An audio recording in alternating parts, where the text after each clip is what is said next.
Welcome to Ksolves Odoo Shopify connector. In this video, you will learn how to export discounts from Odoo to Shopify.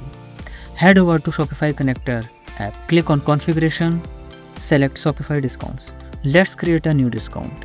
Provide name for your discount.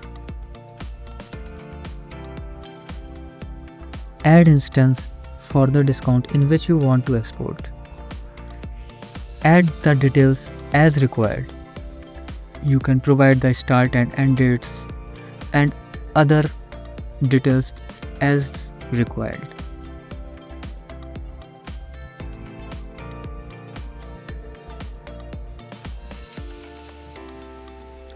Click on Export to Shopify.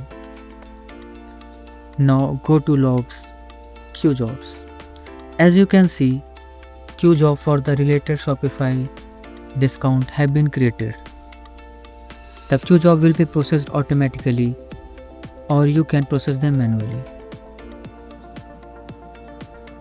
As you can see, the Shopify discount has been exported from Odoo to Shopify.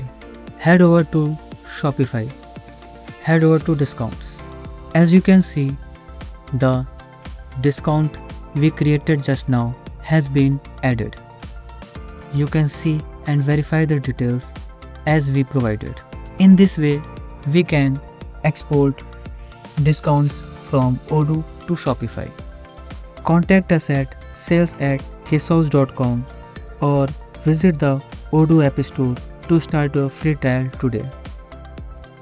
We will be sharing more feature videos on the same. Thank you for watching.